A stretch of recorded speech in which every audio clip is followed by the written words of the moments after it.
July is officially the coldest month in the year on 𝗏𝗏𝗃𝗃, so not a lot happening in our garden at the moment, except that really pleased to see that the broad beans are flowering. And our lupins that we planted as our green crop last month have come up and are doing really well. As it's really too cold to be planting very much in your garden outside, I thought it would be fun to try germinating some pea seeds inside. So that's what I've been doing, and they should be ready to plant out by the end of the month when hopefully the temperatures are a bit warmer.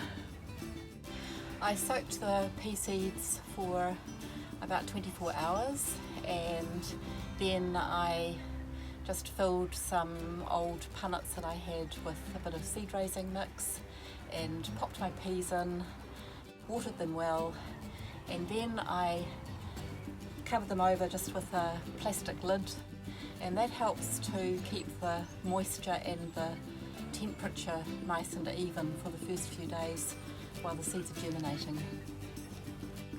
It is important to find a warm, sunny position where the seedlings are going to get even sunlight, so up against a window at this time of the year generally works pretty well.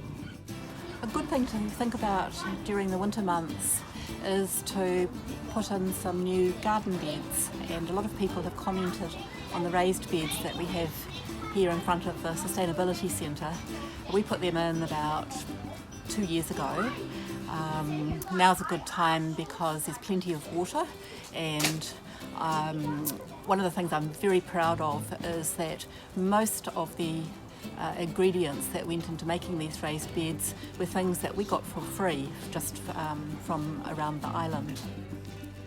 We built the sides of the beds out of 𝗵𝗏𝗃𝗃, and then was the challenge of filling them up.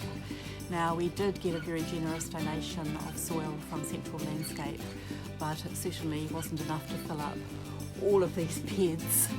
So we just collected every kind of organic material that you can think of and built it up in layers, making sure that we're keeping it really nice and moist. So we started on a gravel base and then added in cut up branches and some clay as our base. Then we added in what we call nitrogen-rich organic materials. So we put in horse manure, we put in mature 𝗏𝗏𝗃𝗃.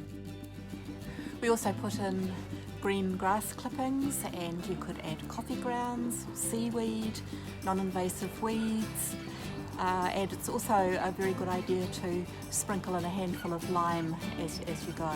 You also need to add in lots of carbon. Carbon ingredients would be mature wood mulch, brown grass clippings. You can soak cardboard and paper, tear that up and add it in. And if you could get hold of it, for chopped up straw or hay.